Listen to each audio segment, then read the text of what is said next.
നമ്മുടെ കർത്താവിൻ്റെ പരിശുദ്ധമായ നാമത്തിന് നന്ദി നിറഞ്ഞ ഹൃദയത്തോടെ സ്തോത്രം ചെയ്യുകയും സ്തുതിക്കുകയും ചെയ്യുന്നു. ഒരു പ്രാവശ്യം കൂടെ കർത്താവിനാൽ സ്നേഹിക്കപ്പെട്ട ദൈവമക്കളോട് ദൈവത്തിൻ്റെ വചനം പറയാൻ എനിക്ക് തരുന്ന അവസരത്തെ ഓർത്ത് ഞാൻ ദൈവത്തിന് നന്ദിയോടെ സ്തോത്രം ചെയ്യുകയും സ്തുതിക്കുകയും ചെയ്യുന്നു. നാൾ തോറും നമ്മുടെ ഭാരങ്ങളെ ചുമന്നും നാം ചെല്ലുന്നിടത്തൊക്കെയും ജയോത്സവത്തോടെ നമ്മെ നിർത്തുകയും നമുക്കായി കരുതുകയും നമ്മെ കൈപിടിച്ച് നടത്തുകയും വീഴാതെ വണ്ണം മഹിമാസന്നിധിയിലെത്തുവോളം നമ്മളെ കാക്കാമെന്ന് വാക്ക് പറഞ്ഞ അരുമനാഥൻ ഓരോ ദിവസവും ആ വാഗ്ദത്തം വിശ്വസ്തയോടെ നിറവേറ്റുകയും ചെയ്യുന്നതിന് എത്ര ദൈവത്തോട് നാം കടപ്പെട്ടിരിക്കുന്നു. എത്ര സ്തുതിച്ചാലും ആ കടപ്പാട് നാം തീരുകയില്ല. അതിന് തക്കവണ്ണം ദൈവസന്നിധിയിൽ നമ്മെ തന്നെ സൂക്ഷിച്ച് ദൈവത്തോട് നന്ദിയും സ്തുതിയും സ്തോത്രവും പറഞ്ഞ് വിശ്വസ്തരായിരിക്കാനുള്ള കൃപ നമുക്ക് നൽകട്ടെ എന്നുള്ള പ്രാർത്ഥനയോടെ നിങ്ങൾക്കെല്ലാവർക്കും വിനീതമായ സ്നേഹവന്ദനങ്ങൾ അറിയിച്ചുകൊണ്ട് ഇന്ന് കർത്തൃദിവസം കൂടിയായിരിക്കയാൽ ഒരു കർത്തൃദിന ചിന്ത നിങ്ങൾക്കായി പങ്കുവയ്ക്കാൻ കർത്താവിൽ ശരണപ്പെടുന്നു. ഇന്നത്തെ ചിന്തയ്ക്ക് ആധാരമായി ഉൽപ്പത്തി പുസ്തകം 30-ാം അധ്യായത്തിൻ്റെ 30-ാം വാക്യം ഞാൻ നിങ്ങളെ വായിച്ചു കേൾപ്പിക്കാം. ഉൽപ്പത്തി പുസ്തകം 30-ാം അധ്യായം 30-ാമത്തെ വാക്യം. ഞാൻ വരും മുമ്പേ നിനക്ക് അല്പമേ ഉണ്ടായിരുന്നുള്ളൂ, ഇപ്പോൾ അത് അത്യന്തം വർദ്ധിച്ചിരിക്കുന്നു. ഞാൻ കാല് വെച്ചെടുത്തൊക്കെയും യഹോവ നിന്നെ അനുഗ്രഹിച്ചിരിക്കുന്നു. ഇനി എൻ്റെ സ്വന്തം ഭവനത്തിന് വേണ്ടി ഞാൻ എപ്പോൾ കരുതുമെന്ന് പറഞ്ഞു. 3-4 കൂട്ടം കാര്യങ്ങൾ ലളിതമായ ചിന്തകളാൽ നമുക്ക് വിശദീകരിക്കാൻ ഉതകുന്ന ചില കാര്യങ്ങൾ ആ വാക്യത്തിനകത്തുണ്ട്. എങ്കിലും 1-2 കാര്യങ്ങളെ മാത്രം ചേർത്ത് നിർത്തിക്കൊണ്ട് ഇന്നത്തെ ദൈവത്തിൻ്റെ ആലോചന നിങ്ങളോട് ഞാൻ പങ്കുവയ്ക്കാം. യാക്കോബ് ലാബാനോട് പറയുന്നൊരു വാക്കാണത്. എന്താ പറയുന്നത്? യാക്കോബ് പറയുന്നു, ഞാൻ വരും മുമ്പേ നിനക്ക് അല്പമേ ഉണ്ടായിരുന്നുള്ളൂ, ഇപ്പോൾ അത് അത്യന്തം വർദ്ധിച്ചിരിക്കുന്നു. ഞാൻ കാല് വെച്ചെടുത്തൊക്കെയും യഹോവ നിന്നെ അനുഗ്രഹിച്ചിരിക്കുന്നു. എത്ര പ്രാഗൽഭ്യത്തിൻ്റെ വാക്കാണെന്ന് നിങ്ങൾ ഓർത്തു നോക്കിയേ. ചുമ്മാ തമ്മിത്തനുണ്ടാക്കുമ്പോൾ വഴക്ക് കൂടുമ്പോൾ വിളിച്ചു പറയുന്ന പാഴ്വാക്കുകളല്ലത്. പരമാർത്ഥമായ സത്യം യാക്കോബ് ലാബാനോട് പറയുക. യാക്കോബ് ലാബാൻ്റെ അടുക്കൽ ചെല്ലാനുണ്ടായ കാരണം, ലാബാൻ്റെ അടുക്കൽ താൻ ആയിരുന്ന കാലഘട്ടം, എന്തിനു വേണ്ടി താൻ അവിടെ ആയിരുന്നു, താൻ അവിടെ എത്രത്തോളം അധ്വാനിച്ചു, അതിനിടയിൽ സംഭവിച്ച വിഷയങ്ങൾ എന്തൊക്കെയാണ്, ഇതെല്ലാം വേദപുസ്തകം തുടർമാനമായി വായിക്കുകയും ഈ കാര്യങ്ങളൊക്കെ ചിന്തിക്കുകയും ചെയ്തിട്ടുള്ളവർക്ക് അറിയാമെന്ന് വിചാരിക്കുന്നു. അത് ആ നിലവാരത്തിൽ മനസ്സിലാക്കിക്കൊണ്ട് തന്നെ ഞാൻ ഈ വാക്കുകൾ നമുക്ക് ഇന്നത്തെ ചിന്തയ്ക്ക് വേണ്ടി വിശദീകരിക്കാം. ഇവിടെ യാക്കോബ് പറയുന്ന വാക്ക് കേട്ടോ. ലാബാൻ്റെ വീട്ടിലേക്ക് ഞാൻ ഒരു ദാസ്യവേലയ്ക്ക് വേണ്ടി ആടുകളെ തീറ്റാൻ വേണ്ടിയിട്ടാണ് അവിടേക്ക് ചെന്ന് തൻ്റെ ദൗത്യം ഏറ്റെടുക്കുന്നത്. അന്ന് 20 വർഷങ്ങൾക്ക് മുമ്പ് ഞാനിവിടെ വന്ന് അങ്ങയുടെ ആടുകളെ തീറ്റാം എന്ന് ഏറ്റ് ആ പണി തുടങ്ങുമ്പോൾ അങ്ങയ്ക്ക് അല്പമേ ഉണ്ടായിരുന്നുള്ളൂ. സമ്പാദ്യം, സമ്പത്ത്, ആടുമാടുകൾ, വസ്തുവകകൾ ഇതെല്ലാം അല്പമേ ഉണ്ടായിരുന്നുള്ളൂ. 20 കൊല്ലം കൊണ്ട് അത് അത്യന്തം വർദ്ധിച്ചിരിക്കുന്നു. അതിൻ്റെ കാരണം അദ്ദേഹം പറയുന്നത് ഇതാണ്: ഞാൻ നിൻ്റെ അടുക്കൽ വന്ന ശേഷം ഞാൻ കാല് വെച്ചിടത്തൊക്കെയും യഹോവ നിന്നെ അനുഗ്രഹിച്ചിരിക്കുന്നു. എൻ്റെ പ്രിയപ്പെട്ടവരെ, ഞാൻ ഒന്നുകൂടെ പറയട്ടെ, എത്ര പ്രാഗൽഭ്യത്തോടെ ഈ കാര്യം പറയാൻ പറ്റുന്നത്. യാക്കോബ് ഈ പറഞ്ഞ കാര്യം നമ്മുടെ ജീവിതത്തിൽ അന്വർത്ഥമാക്കിയെടുക്കാൻ പറ്റിയാൽ നാം ഓരോരുത്തരും മറ്റുള്ളവർക്ക് എത്ര അനുഗ്രഹമാകും. നമ്മൾ സ്വന്തം ഒരു കുഴി കുഴിച്ചാൽ കുഴിക്കകത്തിരുന്ന് 90 കൊല്ലം ജീവിച്ച് തീരുന്നവരല്ലല്ലോ. ഒരു വീടോ കൂടാരമോ അടിച്ചാൽ കൂടാരത്തിനകത്തുനിന്ന് പുറത്തു വരാതെ നമ്മുടെ കാര്യങ്ങൾ മാത്രം നോക്കി അതിനകത്തിരുന്ന് അവസാനിക്കുന്നവരല്ലല്ലോ. ഈ കാലഘട്ടം അതിന് ചേർന്നതല്ലല്ലോ. പിന്നെയോ, എന്നെ കേൾക്കുന്ന നിങ്ങളിൽ പലരും ജന്മനാട് വിട്ട് വളരെ ദൂരത്ത് മറ്റൊരു രാജ്യത്ത് നിങ്ങളുടെ ജീവിത സന്ധാരണത്തിനും മറ്റു കാരണത്തിനും വേണ്ടിയിട്ടൊക്കെ പോയിരിക്കുന്നവരായിരിക്കും ഇത് കേൾക്കുന്നവർ. ഈ നാട്ടിൽ തന്നെയാണെങ്കിലും ഏതെങ്കിലും ഒരു മുതലാളിയുടെ കൂടെ, ഏതെങ്കിലും ഒരു കമ്പനിയിൽ ഒക്കെ ആയിരിക്കും. ഒരു സാധാരണ തൊഴിൽക്കാരനാണെങ്കിലും, ഒരു കമ്പനി ജീവനക്കാരനാണെങ്കിലും, ഒരു ഓഫീസ് ഉദ്യോഗസ്ഥനാണെങ്കിലും, ആരാണെങ്കിലും പക്ഷെ ഒരു ആത്മീകൻ എന്ന നിലയ്ക്ക് നിങ്ങൾക്ക് ഈ വാക്യം മുഖവിലയായിട്ടെടുക്കാൻ പറ്റൂ? ഒരു വാശിക്ക് ആ വാക്യത്തെ മനസ്സിൽ സ്വീകരിക്കാൻ പറ്റൂ? അത് ജീവിതത്തിൻ്റെ ഒരു വലിയ ആധാരരേഖയാക്കി നിങ്ങൾക്ക് നെഞ്ചോട് ചേർത്ത് വയ്ക്കാൻ പറ്റൂ? എന്താണ് ആ വാക്യത്തിൻ്റെ ഉള്ളടക്കം? ഒന്ന്, ഈ വാക്യം പറയുന്നു, ഞാനൊരനുഗ്രഹമാണ്. ഞാൻ എവിടെയെങ്കിലും ചെന്നാൽ എൻ്റെ ദൈവം, എനിക്കൊരു ദൈവമുണ്ട്. ആ ദൈവം ജീവനുള്ള ദൈവമാണ്. ആ ദൈവം എല്ലാത്തിനെയും മുടിച്ച് തീർക്കാൻ വേണ്ടി സംഹാരതാണ്ഡവം ആണ്ടാൻ വേണ്ടി ഇരിക്കുന്ന ദൈവമല്ല, അനുഗ്രഹിക്കുന്ന ദൈവമാണ്. അനുഗ്രഹിക്കാൻ ആ ദൈവത്തിന് ആരെങ്കിലും മുഖാന്തരമാകണം. ഞാൻ പറയുന്നത് മനസ്സിലാകുന്നു?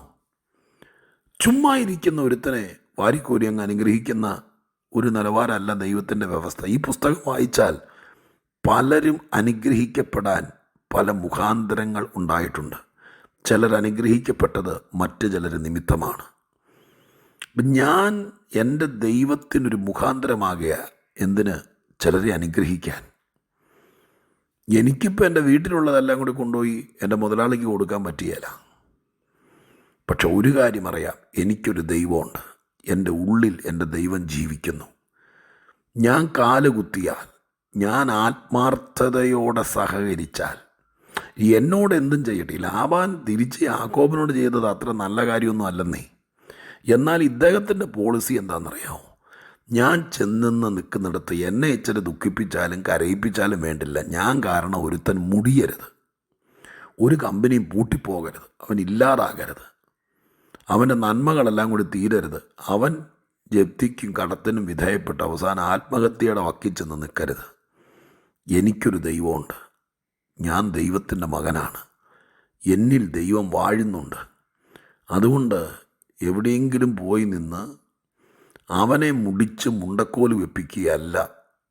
യാക്കോബ് പറഞ്ഞ പോലെ നമുക്ക് പ്രാഗൽഭ്യത്തോടെ ഒരു 20 കൊല്ലം ഒരു സ്ഥാപനത്തിൽ നിന്നാൽ, ഒരു വീട്ടിൽ ജോലിക്ക് നിന്നാൽ, ഒരു മുതലാളിയുടെ ഡ്രൈവറായി നിന്നാൽ അത്രയൊക്കെ മതി. നമ്മൾ ആ വീട് എഴുതി മേടിക്കൊന്നും വേണ്ട. അല്ലെങ്കിൽ എനിക്കൊരു ദൈവമുണ്ട്, ഷെയർ എഴുതി തരാമെങ്കിൽ ഞാൻ നിനക്ക് വേണ്ടി പ്രാർത്ഥിക്കാം.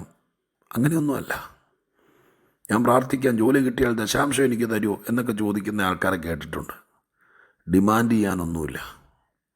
നിനക്ക് കിട്ടേണ്ടതൊക്കെ ദൈവം തന്നോളും. പക്ഷെ നമ്മുടെ മനോഭാവം നല്ലതായിരിക്കണം. ഞാൻ കാരണം നീ വർദ്ധിക്കണം. ഒന്നുകൂടെ ആ പോളിസി ഞാൻ പറയാം.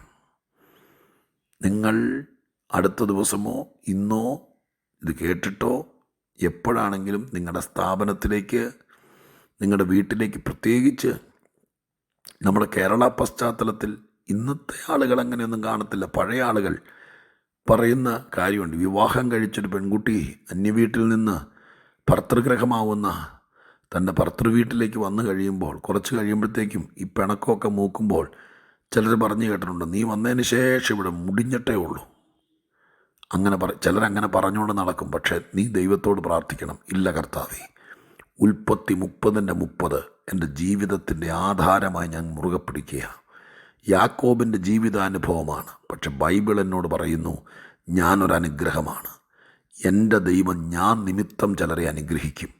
ഞാൻ കാല് വയ്ക്കുന്നിടത്ത്, ആ വാക്ക് അങ്ങനെ തന്നെ അവിടെ എഴുതിയിട്ടുണ്ടല്ലോ, ഞാൻ കാല് വെച്ചിടത്തൊക്കെയും, നീ കാല് വയ്ക്കുന്നിടം വെച്ചടി വെച്ച് ഉയരണം. അതിന് നമ്മളെ സെറ്റ് ചെയ്യണം, ഒരുക്കണം. ഈ വാക്യങ്ങളൊക്കെ കണ്ട് അത് വെച്ച് പ്രാർത്ഥിക്കണം. അതിന് തക്കവണ്ണം നമ്മളെ ചിന്തറിട്ട് നല്ല മുഴക്കോല് വെച്ച് അളവും തൂക്കവും ഒക്കെ മാന്യമായ രീതിയിൽ, ആത്മീയത്തിൻ്റെ കാര്യമാണ് ഈ പറയുന്നത് കേട്ടോ, അങ്ങനെ ആയിരിക്കണം.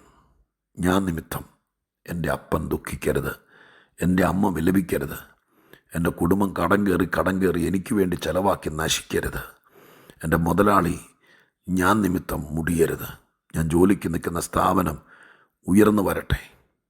നമുക്കവിടെ നിന്ന് സെൻഡ് ഓഫ് കിട്ടുന്നൊരു ദിവസം ഉണ്ടെങ്കിൽ അന്ന് അവർ പറയണം, ഈ ലാബാൻ പറഞ്ഞതുപോലെ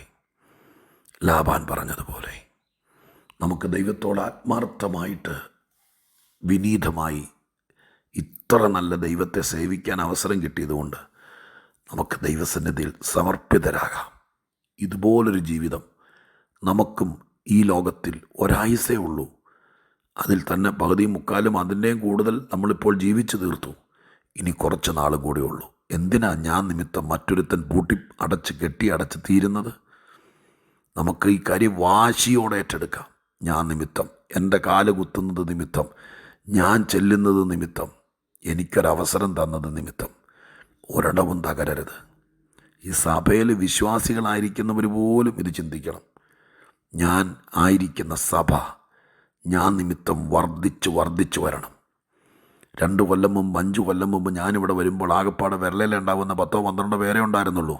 പക്ഷെ ഞാനിവിടെ വന്നു, കർത്തദാസിന് കൈത്താങ്ങലായി, ദൈവമക്കളോട് സ്നേഹത്തോടെ ഇടപെട്ടു. ഞാൻ ആളുകളെ ദൈവത്തെക്കുറിച്ച് പറഞ്ഞു. ഞാനിവിടെ വന്നതിന് ശേഷം പറയാമോ ഞാനിവിടെ വന്നതിന് ശേഷം തിരിച്ചൊരു ചോദ്യം ചോദിക്കുക. നിങ്ങൾ കയറിയതിന് ശേഷം സഭ എത്രയായി പൊട്ടിയെന്ന് ചോദിച്ചാൽ ദൈവമുമ്പിൽ കണക്ക് പറയേണ്ടി വരും. ഇപ്പം എത്രാമത്തെ സഭയാ ചാടി മാറിയിരിക്കുന്നതെന്ന് ചോദിച്ചാൽ അതിനും കണക്ക് പറയേണ്ടി വരും. ഈ വാക്ക് വെച്ച് ദൈവത്തോട് മനസ്സുണ്ടെങ്കിൽ പ്രാർത്ഥിക്കുക. ഈ കർത്തൃ ദിവസത്തിൽ ഞാൻ നിമിത്തം വർധനവേ ഉണ്ടാകാവൂ. മുടിയരുത്, തകരരുത്, കുറയരുത്, ഇല്ലാതായി പോകരുത്. കർശനമായി നമുക്ക് നമ്മളോട് പറയാം, നമ്മുടെ മനസാക്ഷിയോട് പറയാം, ഞാനൊരനുഗ്രഹമാകട്ടെ, ഞാൻ നിമിത്തം വർധനവുണ്ടാകട്ടെ. പ്രാർത്ഥിക്കാം നമുക്ക്. പരിശുദ്ധ ദൈവമേ, ഞങ്ങളുടെ സ്വർഗീയ പിതാവേ, ഉൽപ്പത്തി 30:30 പച്ചയായ ഒരു മനുഷ്യൻ്റെ ജീവിതത്തിൽ നിന്ന് ഞങ്ങൾക്ക് കിട്ടിയ ഒരു കാഴ്ചപ്പാട് എൻ്റെ ദൈവത്തിൻ്റെ സന്നിധിയിൽ ഞങ്ങൾ പ്രാർത്ഥിക്കുന്നു. ഇത് കേട്ട് തന്നെത്താൻ ഒരു അനുഗ്രഹമാകാൻ, മറ്റുള്ളവർക്ക് വർധനവാകാൻ, ദൈവത്താൽ ഉയർത്തപ്പെടാൻ സമർപ്പിതരാകുന്ന പ്രിയപ്പെട്ടവരെ എൻ്റെ കർത്താവ് അനുഗ്രഹിച്ചേക്കണേ. അവർ നിമിത്തം അനേകരനുഗ്രഹിക്കപ്പെടട്ടെ. ഇല്ലാതായി പോകാനല്ല, വർദ്ധിച്ചു വരട്ടെ. അങ്ങനെ സംഭവിക്കട്ടെ. യാക്കോബിനെ കൊണ്ടത് പറ്റിയെങ്കിൽ കുഞ്ഞാടിൻ്റെ ചോര കൊണ്ട് വീണ്ടെടുത്ത ഞങ്ങളാൽ അത് സംഭവിക്കുമെന്ന് വിശ്വസിക്കുന്നു. യേശുവിൻ്റെ നാമത്തിൽ പ്രാർത്ഥിക്കുന്നു. കേൾക്കണമേ പിതാവേ. ആമേൻ.